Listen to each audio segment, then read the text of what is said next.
इस कार्यक्रम के प्रसारण पुण्यार्जक हैं श्री राजेंद्र प्रसाद जैन, श्रीमती ममता जैन, श्री प्रशांत जैन, श्रीमती दिव्या जैन, पारस जैन, श्री भरत जैन, श्रीमती सौम्या जैन एवं समस्त परिवार मुंबई। आशरण भावना चल रही है। 2-3 गाथाएं शेष हैं। संसार में शरणभूत वस्तु क्या है? शरण लेने योग्य अर्थात आलम्बन लेने योग्य कौन सा पदार्थ है? जो नित्य होता है उसी का शरण लिया जाता है। जो पदार्थ नित्य नहीं, प्रति समय मिटने वाला होता है, वह पदार्थ शरण लेने योग्य नहीं हो सकता। तो शाश्वत जो तत्व होता है उसी का आलम्बन लिया जाता, उसको प्राप्त करने का एक लक्ष्य बनाया जाता है। उद्देश्य जो बनाया जाता है, किसको प्राप्त करना है। बाहरी वस्तुओं का समागम निरंतर अपने किए हुए पुण्य आदि के उदय से उनका समागम तो होता ही रहता है, किंतु कुछ ही काल के लिए समागम उनका होता है। उसके पश्चात उसका वियोग अनिवार्य रूप से होता है। जिन जिन पदार्थों का संयोग होता है उनका वियोग होना यह सिद्धांत है, अनिवार्य रूप से वियोग होगा। आपका मन बहुत अत्यंत प्रफुल्लित हो सकता है पुण्य कर्म के उदय में, किंतु वह मन जो प्रफुल्लित हुआ है अपने इष्ट वस्तु के समागम के कारण वह मन आपका प्रफुल्लित है, हर्षित है, किंतु वह हर्ष का अनुभव कुछ ही क्षण के लिए होता है। हमेशा हमेशा के लिए हर्ष का अनुभव कहीं होता नहीं। यदि होने लग जाए तो फिर वही प्राप्तव्य सिद्ध हो जाएगा, किंतु वह प्राप्त करने योग्य इसलिए नहीं है। जिसका संयोग हुआ है तो वह पहले से था नहीं, ये क्लियर हो जाता है। ये बीच में संयोग होता रहता है और बीच में ही उसका वियोग भी होता है। समागम होता है किसी का और इष्ट वस्तु का, चाहे वह चेतनात्मक वस्तु हो अथवा अचेतनात्मक हो, उसके समागम से जिसके अंदर मोह है वही हर्षित होता है। जिसके अंदर मोह नहीं है तो उसके समागम और उसका वियोग, इन दोनों क्षणों में उन्हें किसी भी प्रकार का कोई विकल्प नहीं आता। क्यों? उसने धारणा बना ली है कि वस्तुतः शरण लेने योग्य ये वस्तु है ही नहीं, क्योंकि जो नित्य वस्तु होती है, अविनश्वर पदार्थ होता है, उसी का शरण लिया जाता और लेना भी चाहिए। वो अविनश्वर कितनी बार कहेंगे? अविनश्वर तो द्रव्य ही होता है। ये जितनी भी अवस्थाएं हैं ये अवस्थाएं नश्वर हैं, ये कहा गया। मतलब जिस वस्तु के माध्यम से आपको आनंद आ रहा है वह आनंद कुछ क्षण के लिए इसलिए है क्योंकि आनंद जो आ रहा है वह पर्याय को लेकर के आ रहा है, और पर्याय की ओर दृष्टि रहती है तो वह महसूस करता है हाँ मुझे आनंद आ रहा है। किंतु वह अवस्था होने के कारण वह बीच में अवस्था आती है और चली जाती है, इसलिए वह आनंद भी क्षणिक ही होता है, वह त्रैकालिक नहीं होता। क्योंकि त्रैकालिक जो भी आनंद होगा वह द्रव्य के माध्यम से होता है। और शुद्ध अवस्था में निरंतर वह अनंत सुख का संवेदन उन्हें होता है। हालांकि वहाँ पर भी द्रव्य की व्यवस्था है वहाँ पर भी परिणमन हो रहा है, परिणमन रुकने वाला नहीं, किंतु वह प्रति समय जो अनंत सुख का संवेदन है वह भविष्य अनंत काल तक वह संवेदन, उसमें किसी भी प्रकार से वह अंतर नहीं आने वाला है, वह निरंतरता बनी रहती है। जबकि संसार अवस्था में सुख की निरंतरता नहीं है, बीच बीच में सुख का संवेदन होता है, क्योंकि वह हमेशा एक सा पुण्य कर्म का उदय नहीं होता है। इसलिए वियोग का अनुभव करना ही पड़ता है। वियोग का अर्थ केवल जो है मरण को लेकर के कथन नहीं करना चाहता, आपका मरण नहीं हो रहा है, लेकिन प्रति समय जो संवेदन में जो अंतर आ रहा है वह भी एक प्रकार से वियोग ही माना जाता है। हाँ, वियोग ही माना जाता है। मान लो विवाह संपन्न कर रहे हैं, मान लो किसी का, वो समय आप आनंदित हो रहे हैं और जो भी बाहर के लोग आए हैं उनका समागम आदि होने से एक अच्छा माहौल बना हुआ है। सुख की वह घड़ी मानी जाती है, लेकिन वह घड़ी है, कभी भी बंद हो सकती वो घड़ी। वो घड़ी है वह बंद हो सकती है, ऐसा थोड़ी कि ऑटोमेटिक घड़ी बिना चाबी की चलती है, ऐसा नहीं है। वो घड़ी आई है कुछ समय के लिए, निश्चित रूप से उसमें अंतर आएगा। एक सा सुख एक सा आनंद संभव नहीं है। वो किसी का मान लो जन्म हो गया, आप लोग कहते हैं लाला हो गया, हाँ ठीक है, अब वो कितने दिन तक मिठाई बांटते हैं आप हैं? कोई हिसाब है कि नहीं उसका? क्या प्रतिदिन बांटते रहते हैं क्या? खाली हो जाएंगे आप, ऐसा थोड़ी होता है। जन्म हुआ है तो बस एक आध दिन ही वह वातावरण रहता है, फिर बाद में सब बंद हो जाता है। तो ऐसा क्यों? वो आनंद वो एक दिन के लिए, 2 दिन के लिए था, ऐसा क्यों? इसी को बोलते हैं पर्याय। और फिर बाद में फिर दोबारा और कोई लाला हो जाते, फिर वह, तो इस प्रकार होता है। किंतु शुद्ध अवस्था में वह सुख व आनंद स्वाधीन है, पराधीन नहीं है। इसलिए कर्मायत्त नहीं होने के कारण उस सुख की निरंतरता बनी रहती है। वहाँ पर किसी भी प्रकार से कोई व्यवधान उपस्थित नहीं होगा, क्योंकि व्यवधान जो उपस्थित होता है वो अपने किए हुए कर्म के उदय में व्यवधान आता है। हाँ, वह किसी भी घड़ी में व्यवधान आ सकता है, किसी घड़ी में वह परिवर्तन आएगा, कब आएगा ये नहीं कहा जा सकता।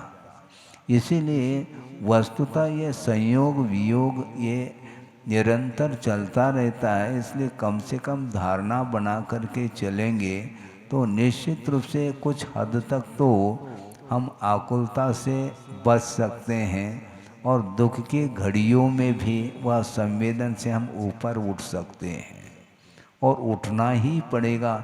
ये सबसे बड़ा महत्वपूर्ण, चारित्र नहीं उतना महत्वपूर्ण, चारित्र का मैं महत्व कम कर रहा हूँ ऐसा नहीं, किंतु वह चारित्र में जो समीचीनता आ रही है वह श्रद्धान के माध्यम से ही आ रही है। इसलिए श्रद्धान को हमेशा मजबूत बनाना चाहिए, ऐसा आचार्यों ने कहा है। जितनी आस्था मजबूत रहेगी, श्रद्धान मजबूत रहेगा, तो निरंतर अपने भले कीड़े के चाल से चलो, लेकिन वह इधर उधर नहीं देगी, लेकिन श्रद्धान मजबूत बनाए। लेकिन श्रद्धान मजबूत बनाना भी बहुत कठिन होता है। बहुत जल्दी जो है मन में अस्थिरता आती है, वह नहीं आनी चाहिए। हाँ, गुरुदेव ने ये कहा था कि जो अभी वो घड़ी देखने को नहीं मिलते, अभी भी होगी, लेकिन वो पेंडुलम वाली जो घड़ी है, वो क्या, वो कभी भी पेंडुलम इधर उधर पूर्व पश्चिम वो दोलायित होता रहता है वो। तो उस प्रकार मन में अस्थिरता नहीं हो, बहुत स्थिर होना चाहिए, हाँ, अकंप होना चाहिए। इसी का नाम निशंकित अंग है। अंगों की चर्चा तो हम करते हैं, किंतु निशंकित अंग है क्या नहीं कौन जाने, हैं? बहुत जल्दी अस्थिर ऐसा क्यों होता है? क्यों बोलो, हैं? अच्छा, स्वभाव है तो फिर उपदेश नहीं दे पाएंगे हम, क्योंकि स्वभाव है वह मन का। लेकिन मन का यदि स्वभाव है ठीक है, किंतु उसको स्थिर बनाया जा सकता है। यदि नहीं बनाएंगे तो वह सम्यक तो जो है ना आपका अड़िग कैसा रहेगा।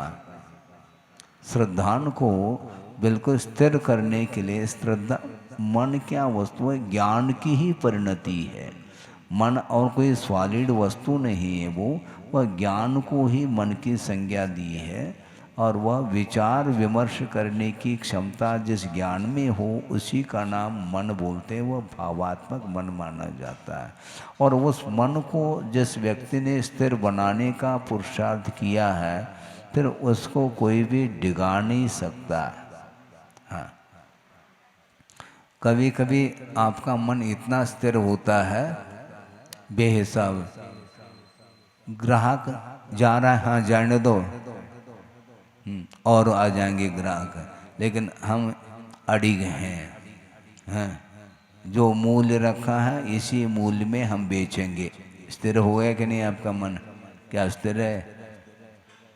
बोलो, अस्थिर नहीं, बिल्कुल अड़िग रहते हैं। हमें कोई आवश्यकता नहीं, ग्राहक चले जाने दो।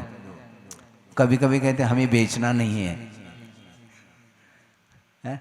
अपने आप वो लौट के आएगा तो ले लेगा वो। तो ये स्थिरता ही तो है।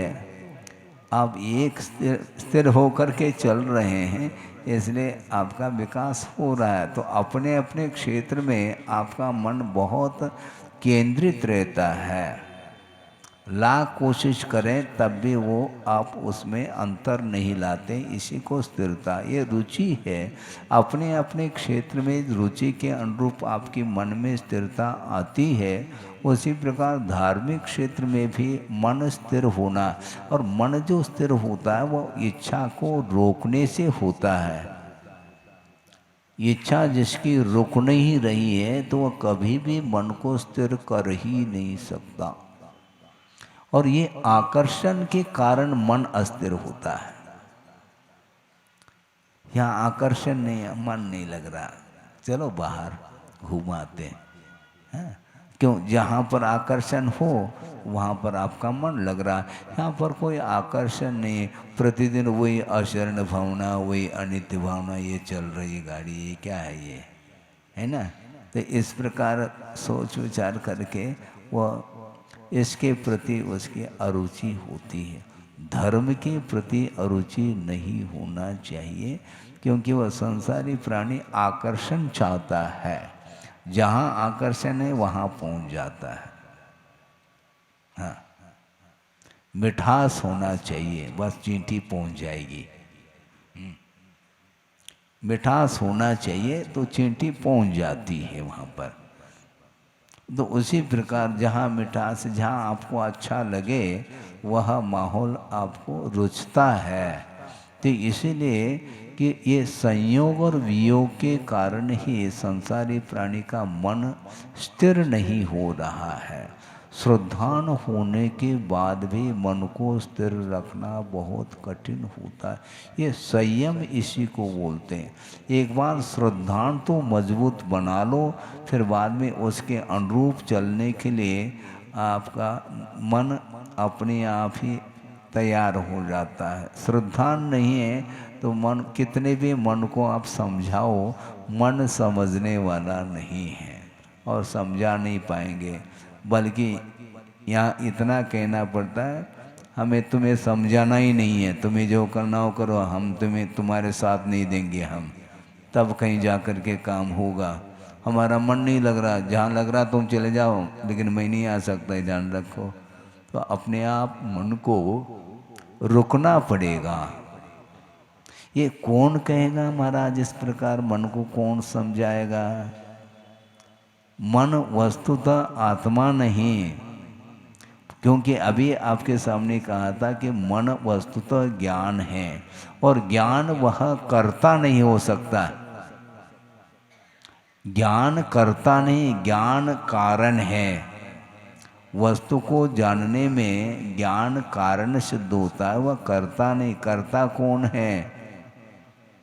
जीव है अथवा आत्म तत्व है। तो इसलिए आत्मा के अनुरूप मन को काम करना। मन वस्तुतः नौकर है और आत्मा मालिक है, किंतु वह माली बन बैठा है। समस्या तो ये है? मालिक होकर के वह मालिक क्या, उसका क्या अस्तित्व है मुझे बताओ? मन के अनुरूप कर रहा है, इसलिए वह मालिक नहीं बना, वह माली बना है। और मन जो है वह मालिक बना है। समस्या ये जा रही है। इसीलिए कर्ता जो होता है वह स्वतंत्र हुआ करता है। कर्ता कभी भी परतंत्र नहीं होता। स्वतंत्र कर्ता ऐसा कहा है। तो आप कर्ता हो, आप नियंता हो, तो मन के अनुरूप आप क्यों काम कर रहे हैं? आपके अनुरूप मन को करना चाहिए। मन नौकर के समान है, ऐसा मान के चलना। क्योंकि एक मात्र माध्यम है, वह साधन है। उसके आधार से वह जीव ही काम करता है। इसलिए वस्तुतः ये संयोग और वियोग की जो परिणति है, इसको समझते हुए अपने को बार बार मन को समझाना है। बाकी सारे गुण समझे हुए हैं, क्योंकि वो कभी भी आकुलित नहीं होते। केवल ज्ञान गुण ही आकुलता, ज्ञान में ही आकुलता है, अन्य गुणों में कोई आकुलता नहीं है। नींद खुल गई तो बस ज्ञान ही सामने आता है। सो गए तो ज्ञान शांत हो जाता है। जो ही जागृति आ गई तो ज्ञान ही एक्टिव होता है। अन्य जितने भी गुण हैं वे संवेदन उनमें नहीं होता। केवल संवेदन करने वाला केवल ज्ञान गुण है, उसके माध्यम से आत्मा सुख का अनुभव करती है। तो इसीलिए जब अशरण शरण लेने योग्य यदि कोई है तो वह परमात्म तत्व ही शरण लेने योग्य है, क्योंकि वही नित्य है। उसका उत्पाद और व्यय संभव नहीं, ये पर्याय परिवर्तित होती रहती हैं। इसलिए इसको समझने की आवश्यकता है। एक गाथा के माध्यम से इस विषय को आगे बढ़ाया जा रहा है। अपानम पे चवंतम जह सक्कदिरख्युदुम सुरिंदोवी तो किम चंडदे सग्गम सवोत्तम भोय संयुक्तम।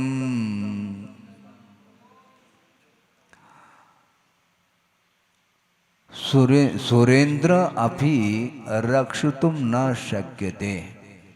वह स्वर्ग का स्वामी जो इंद्र है वह भी रक्षा नहीं कर सकता,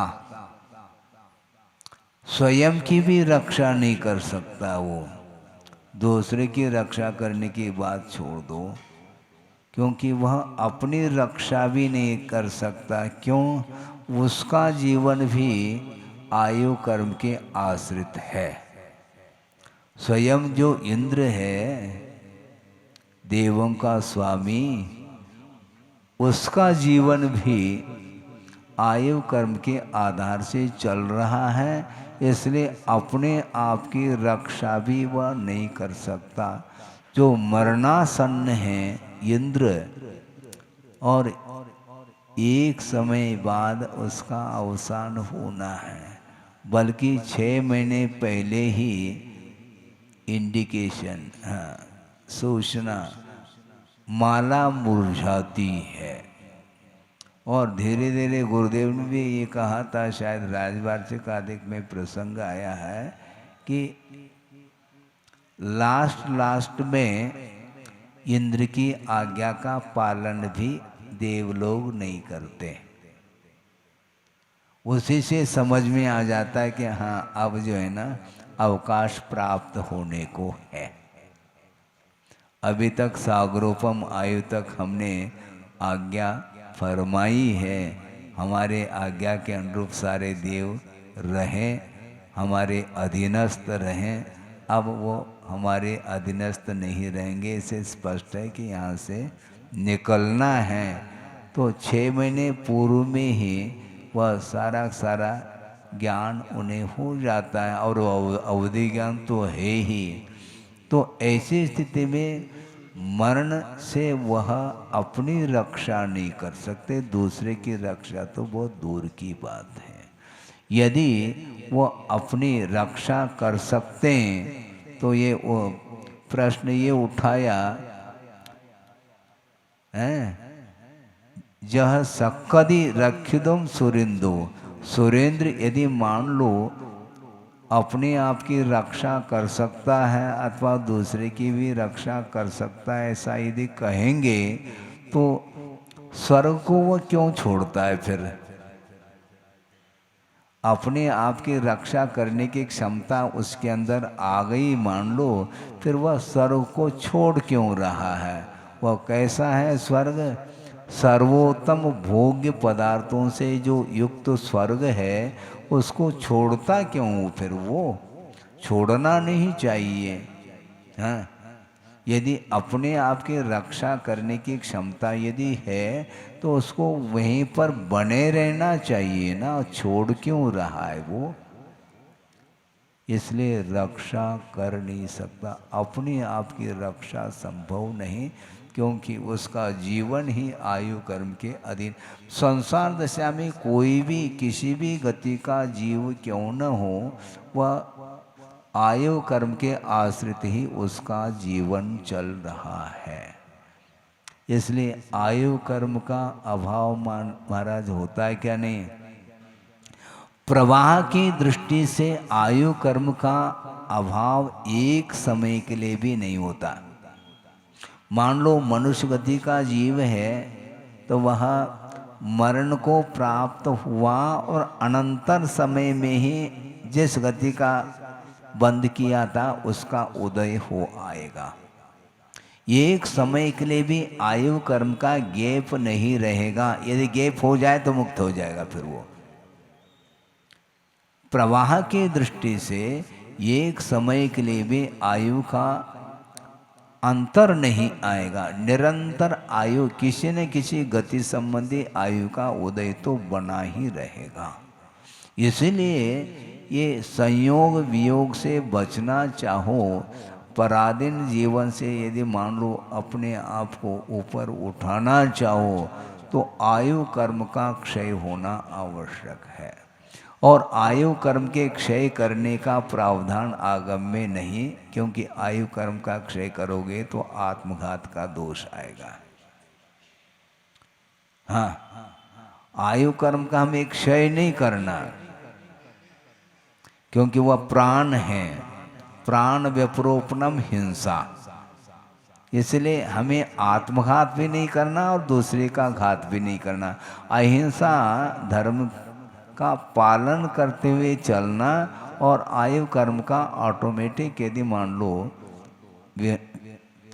विनाश हो जाता है तो ठीक है, दूसरी आयु मिलेगी। और वस्तुतः आयु कर्म के अधीन जो जीवन चल रहा है उससे ऊपर उठना चाहो तो आप आयु कर्म के ऊपर विजय प्राप्त करो। यानी मृत्युंजयी जो बनेगा वही जन्म से मुक्त होगा। नहीं है तो वह जन्म मरण ये होता ही रहेगा, उससे आप ऊपर नहीं उठ पाओगे। इस अपेक्षा से ये कर्म का जो आत्मा के साथ संबंध है वह प्रवाह के अपेक्षा से अनादिकालीन संबंध है, किंतु समय समय पर जो कर्म का जो बंधा हुआ कर्म है वो उदय में आता है और वह निर्जित हो करके चला जाता है। इसलिए आयु कर्म का क्षय होते ही दूसरी पर्याय मिलेगी, अर्थात पुनः दूसरी गति संबंधी आयु का उदय उसको होगा। अभी आप मनुष्य आयु के साथ जी रहे हैं और जिस समय अवसान होगा एक समय के लिए भी गैप नहीं, अगले भव संबंधी आयु का उदय होगा। तो इसीलिए यदि वह अपने आप की रक्षा करते इंद्र और दूसरे की भी यदि करते तो वह सर्वोत्तम अच्छे अच्छे भोग्य संपदा से युक्त जो स्वर्गीय वातावरण है उसको छोड़ करके अन्यत्र क्यों चला जाता है? क्यों छोड़ता है? छोड़ता नहीं, वो छूटेगा, तुम छोड़ो या नहीं छोड़ो, वो छूटेगा, अनिवार्य है। छोड़ने का भाव नहीं है, किंतु आयु कहता है कि चलो, एक समय भी नहीं रह सकेंगे। यहाँ तक कि आचार्यों ने कहा है जो श्रमण है और वह अष्टमादि गुणस्थान में पहुँचा है जहाँ पर शुक्ल ध्यान है, किंतु वहाँ पर आयु कर्म का अभाव होते ही नीचे आएगा, वो रुक नहीं सकेगा। वो ध्यान में था, शुक्ल ध्यान में रहो आप, लेकिन आयु कर्म का अभाव हुआ नहीं और गाड़ी रिवर्स रुक नहीं। अभी तो एक समय दो समय नहीं हुआ और बस पूरा ध्यान भी नहीं कर पाया। यथा क्या चारित्र है 11वें गुणस्थान में पहुंचा हुआ है, उसके बाद भी आयु कर्म समाप्त होते ही वहाँ से निकलना है, वह देव पर्याय को प्राप्त। अब सोचो कहाँ शुक्ल ध्यान और कहाँ देव पर्याय, और वहाँ संयम नहीं है। ऐसा क्यों? आपने आयु कर्म का बंद क्यों किया? एक बात। और दूसरी बात यह है, मान लो आयु कर्म का बंद नहीं भी किया है तब भी वह गाड़ी रिवर्स इसलिए होते क्योंकि अंतर मुहूर्त के लिए तुमने मोहनी कर्म का उपशमन किया है। क्षय करते, क्षय करने के लिए किसने मना किया है? स्वयं ही उपशमन करता हुआ आगे बढ़ रहा है, तो बस गाड़ी रिवर्स होगी।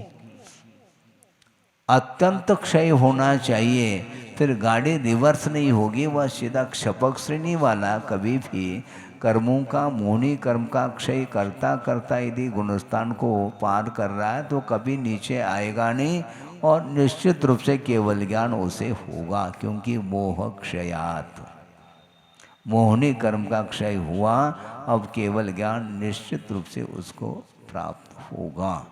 इसलिए स्वयं आपके कार्य ही बता रहे हैं, आपने उपशम क्यों किया?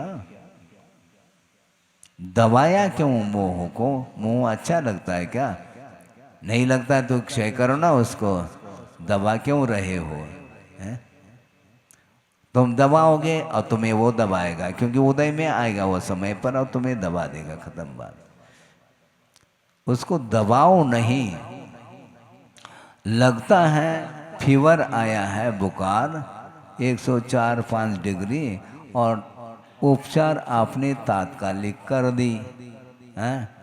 दूध की पट्टी रख दी, हाँ ठीक है रखो आप, बर्फ की भी पट्टी रख दी, और बाद में वह धीरे से वह बुखार उतरता है, और पट्टी निकाल दे तो पुनः चढ़ता है वो, क्योंकि वह क्षय नहीं हुआ।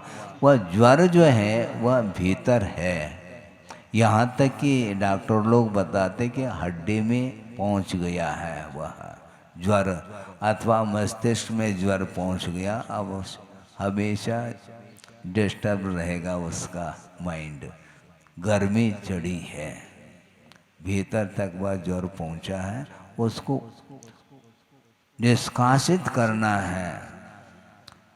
महीनों लग जाते हैं, क्वात चुरायता आदि पीते रहो, फिर बाद में वह पूर्णतः ज्वरों से निकल जाता है तो पूर्णतः स्वस्थ होता है। उसी प्रकार स्वयं उपशमन करता है तो बस समय व्यतीत हो गया उसका, तब वह पुनः आएगा उदय। टाइम बॉम्ब जिसको बोलते हैं, समय पर ब्लास्ट होगा। अंतर मुहूर्त के लिए वह मोहनी कर्म उपशमित हुआ था और समय पूर्ण हो गया, उदय में आएगा। उसको रोकने वाला नहीं। यदि क्षय कर लोगे फिर कोई बाधा नहीं। तो ऐसी स्थिति में जब इंद्र के पास जम्बू द्वीप पलटाने की क्षमता है, 3 लोगों डमरू के समान उसको घुमाने की क्षमता है, इसके बाद भी आयु कर्म का क्षय हुआ नहीं, चलो नीचे। कहाँ? जिस आयु का बंद किया है वहाँ पहुँचना, वो निश्चित रूप से मनुष्य आयु का बंद करेगा, यहाँ आकर के बैठेगा, फिर वही औदारिक शरीर लेकर के बैठेगा। और वहाँ पर सप्त धातु से रहित वह शरीर था, कंचन के समान वह उसकी दीप्ति थी, हैं? और निरंतर वह अलौकिक सुख जिसको बोलते हैं समझाने की दृष्टि से, अब यहाँ पर आकर के पुनः कौलाहारी बनेगा। अब सोचो, पुनः प्रतिदिन भोजन करते रहो। वहाँ पर आयु के हिसाब से वहाँ पर मानसिक भोजन होता रहता था, यहाँ पर प्रतिदिन कौला। इसी को बोलते हैं, आचार्य महाराज ने एक बार कहा था, वह स्मरण में आ रहा है। ये जो मोहनी कर्म हैं, ये भोग भूमि के समान मोहनी कर्म के लिए उपमा दी है आचार्य महाराज ने। 1 पल्य 2 पल्य अथवा 3 पल्य प्रमाण जहाँ पर आयु है, और वह पूरे आयु तक कोई संतान की उत्पत्ति नहीं होती, वहाँ पर जोड़ा है, और 1 पल 2 पल्य अथवा 3 पल्य तक वह सुख का अनुभव करता है, विषय जन्य सुख। संतान की उत्पत्ति बीच में होती नहीं, और लास्ट में संतान की उत्पत्ति, एक जोड़ा, और फिर उसका अवसान होता है। उसी प्रकार ये जो मोहनी कर्म है, ये सत्ता में विद्यमान है तो उसका उपयोग के ऊपर कोई असर नहीं आएगा, और उदय में आता है तो वह संतान दे करके, संस्कार दे करके चला जाता है। वो मोहनी कर्म उपयोग के ऊपर मोह का प्रभाव कब पड़ता है? जब उदय में आता है तब। उदय में जब तक नहीं आता है वो मोहनी कर्म, तब तक वह शांत है। अभी आपको क्रोध का उदय आ रहा है क्या? हो सकता है, लेकिन वह मंद उदय है। किंतु उपयोग को प्रभावित करने योग्य जो कषाय है वह अभी उदय में नहीं आ रहा है, इसलिए उपयोग आपका शांत है। किंतु जो ही विशिष्ट अनुभव को लेकर के मान लो क्रोधादि कषाय में से किसी भी एक कषाय का उदय आ जाए तो आपको प्रभावित वह करेगा, उसके बिना नहीं। उसी प्रकार वहाँ पर ये स्थिति है, बीच में कोई संतान की उत्पत्ति नहीं, और लास्ट में वह संतान दे करके फिर उसका अवसान होता है। उसको गुरुदेव ने ये उपमा दी है। उसी प्रकार जब तक शांत है,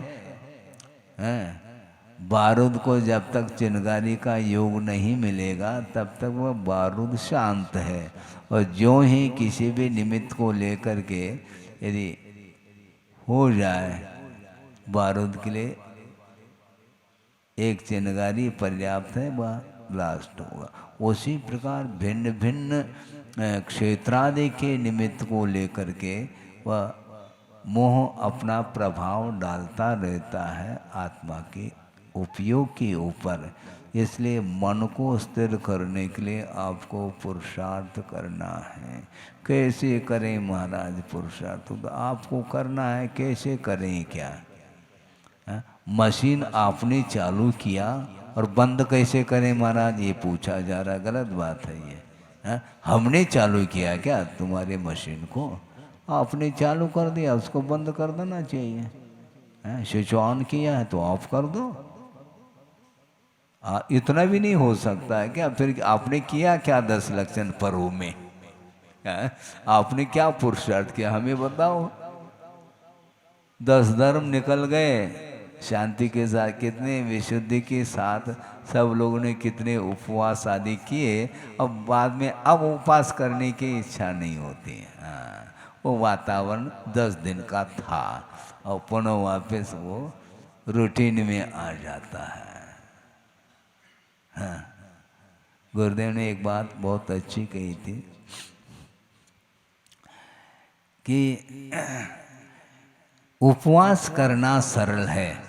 हम महत्व नहीं घटा रहे, एक बात कही जा रहा हूँ। गुरुदेव ने कहा इसलिए मैं कह रहा हूँ, अपने तरफ से कुछ कहता नहीं मैं। गुरुदेव ने ये कहा था कि उपवास करना कथनचित सरल इसलिए क्योंकि कभी कभार किया जाता है, लेकिन एकासन प्रतिदिन करना बहुत कठिन है, ये ध्यान रखो। प्रतिदिन एकासन करना, क्योंकि डेली करना है, वो कठिन है। और एकासन में भी मान लो घर में रह करके एकासन करना सरल है। क्यों? इसलिए सरल है क्योंकि एकासन करते हुए भी अपने मन के अनुरूप करना है। समझ में आ रहा है कि नहीं? ये तो जल्दी आ जाती है क्योंकि खाने पीने की बात है ना, ये तो बहुत जल्दी आ जाती है। सिद्धांत की बात नहीं आती। अपने मन वह स्वतंत्र हो करके अपनी इच्छा के अनुरूप वो बना करके खा लेता है। मान लो दूसरे के घर में आप निमंत्रित हैं तो वहाँ पर लिया नहीं जाता, जबकि वो दे रहा है। मान लो देते हुए भी संकोच होता है। क्या सोचते हैं, क्या पता दे तो रहे हैं, मन में ये सोचें तो कितना खाता है।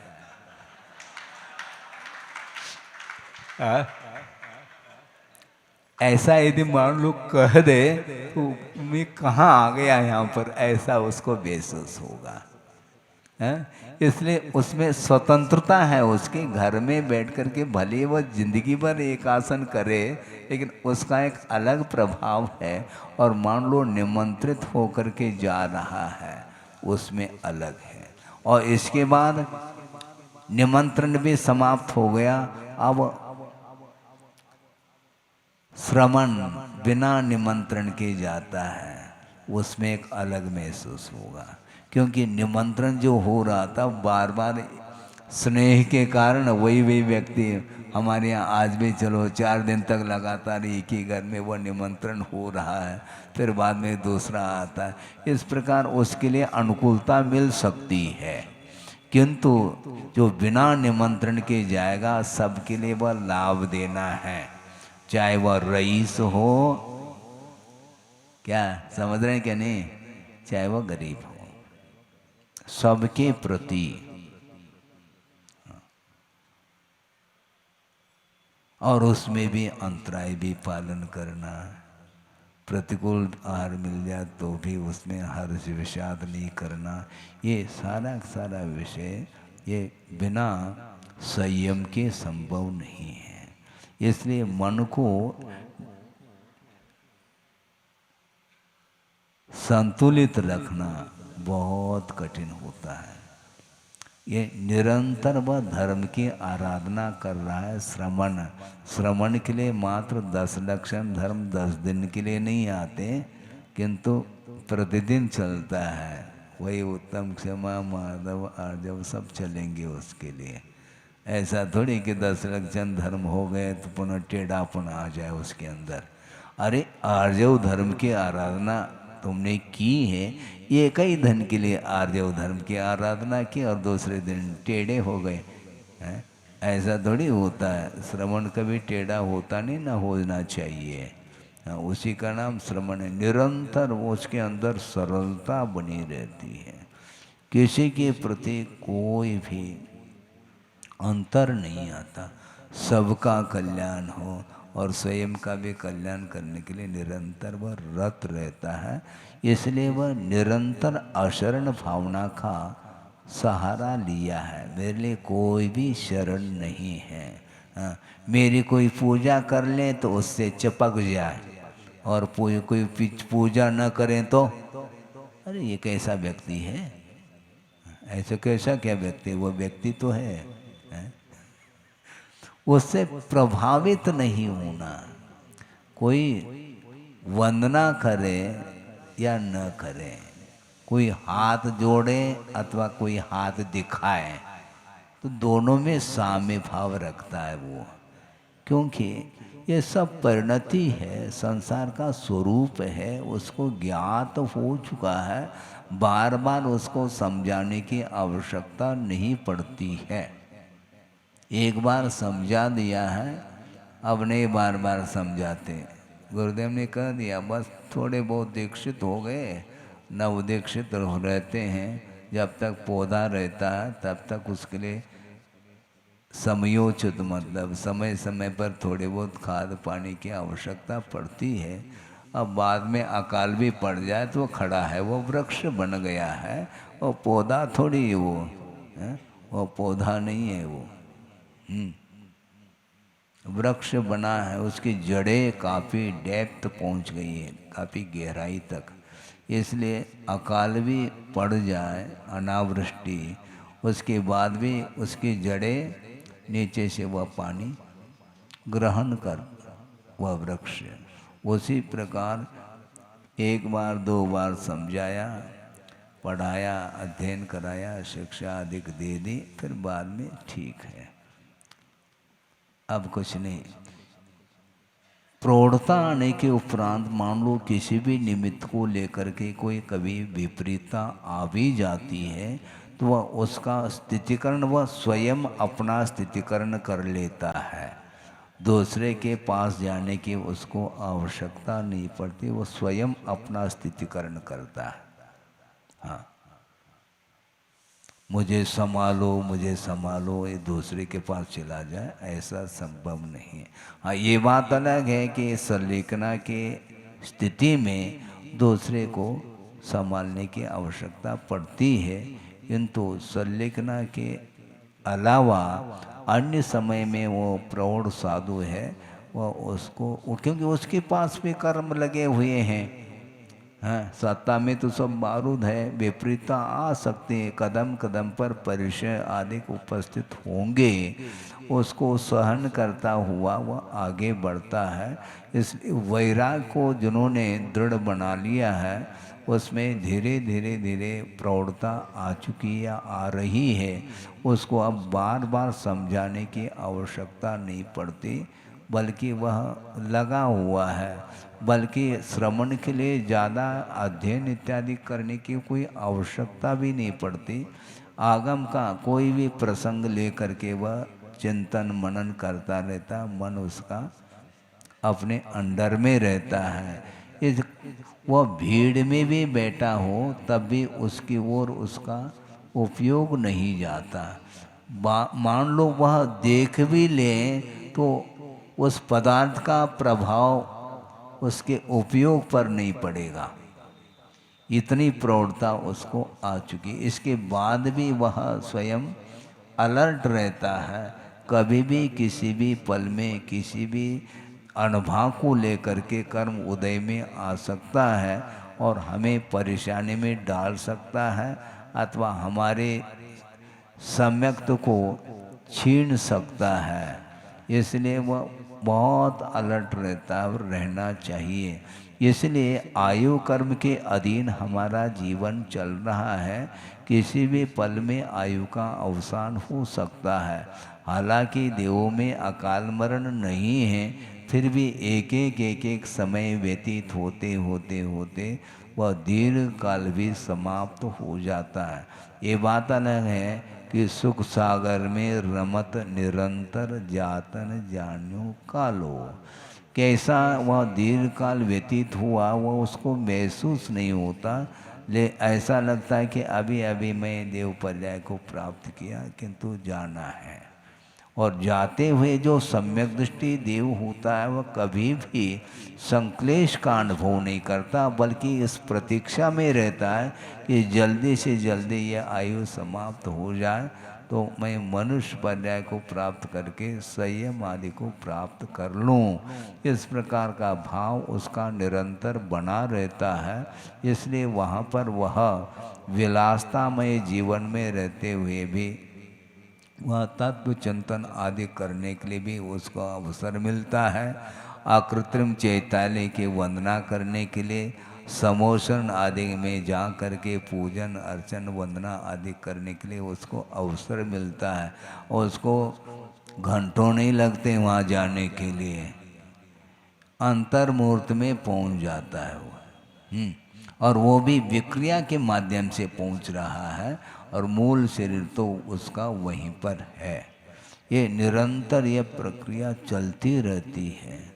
कैसा जीवन है वो भी स्वयं ने ही इस प्रकार का कर्म का अर्जन किया था और उस पर्याय को प्राप्त करके वह सुख के साथ जीवन व्यतीत करता है। इसके उपरांत भी गुरुदेव आचार्य कहते वह सुख भी कर्माधीन है, इसलिए उससे भी ऊपर उठना है।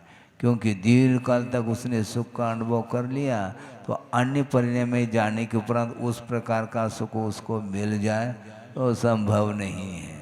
यहाँ पर आकर के मान लो चक्रवर्ती भी हो जाए तो भी इंद्र के बराबर सुख तो है ही नहीं उसके पास। अब क्या करोगे तुम चक्रवर्ती बन करके। तो इसलिए अंततो गत्वा जो आत्मिक सुख है उसको प्राप्त करने के लिए इंद्रियजन्य सुख के प्रति हे बुद्धि हमेशा बनी रहनी चाहिए। पंचेंद्रिय के विषयों के माध्यम से जो सुख उत्पन्न होता है वस्तुतः वह सुख नहीं, सुखाभास कहा है। सुख की एकमात्र मान्यता है वेदना प्रतिकारः प्रविचारः, ऐसा आया था।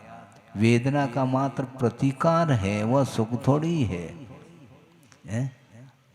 आपने भोजन कर लिया ये सुख नहीं, क्योंकि भूख जो लगी थी वह जो वेदना थी भूख की वह वेदना शांत हुई, इसका नाम भी सुख मानो तो तुम्हारी मर्जी। वह सुख नहीं है, वो वेदना का अभाव मात्र हुआ है और पुनः भूख लगेगी पुनः वेदना चालू होगी, इसलिए वो सुख नहीं है। दुख को मिटाने के लिए तात्कालिक एक साधन है, किंतु वो निरंतर वह भूख बनी रहती है। कुछ क्षण के लिए वह बैठ गए शांति से और पुनः भूख लगी तो फिर शुरू, फिर रसोई घर, फिर बनाओ खाओ, बनाओ खाओ, ये चलता ही रहता है। इसलिए वस्तुतः शरण लेने योग्य क्या वस्तु है, वह मात्र द्रव्य है।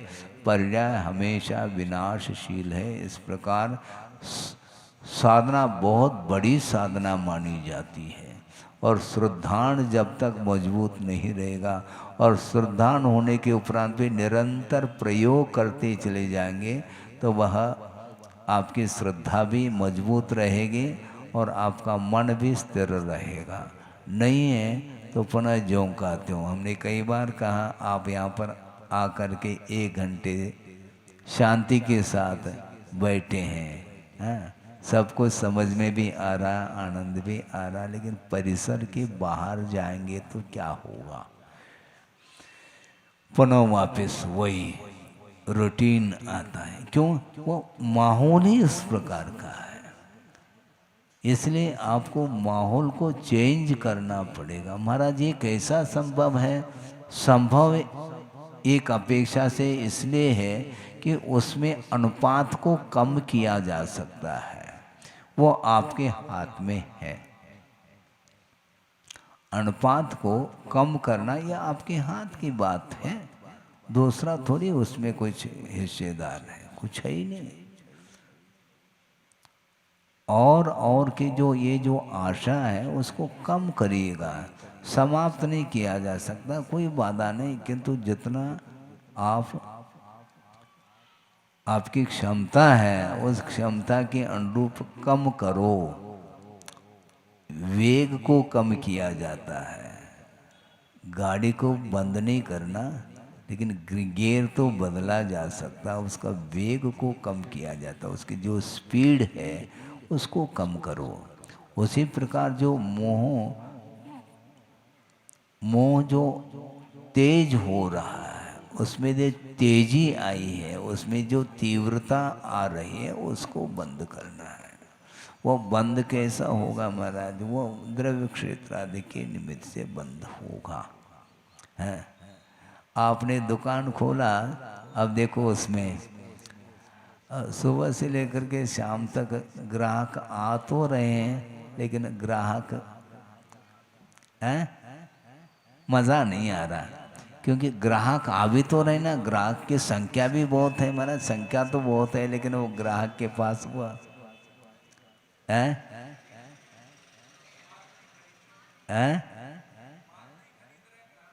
नहीं, माल भी खरीद रहे हैं, लेकिन वो ग्राहक नहीं आ रहा है।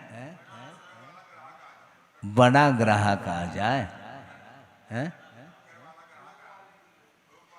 हाँ, थोक वाले, वो फुटकर वाले आ रहे हैं। चौवनी में उठक बैठक करना पड़ रहा है, पुड़िया बांधनी पड़ रही है, मज़ा नहीं आ रहा है। और थोक कोई ग्राहक आ जाए एक आध, फिर देख लो उसमें आपका उल्लास और बढ़ता है। इसी को कम करना है, ये कहा जा रहा है महाराज। ये नहीं हो पाता, वो नहीं हो पाता तो हम क्या कर सकते हैं? बैठे रहो वहीं पर, फिर नहीं आ पाओगे।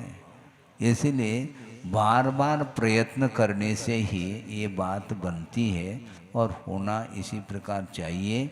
इसलिए अपनी आत्मा की रक्षा करने की भी जब क्षमता सुरेंद्र अर्थात इंद्र में भी नहीं है, यदि होती तो वह उस इंद्र पद को छोड़ करके उस सर्वोत्तम जो भोग्य संपदा को छोड़ करके वह अन्यत्र क्यों जाता?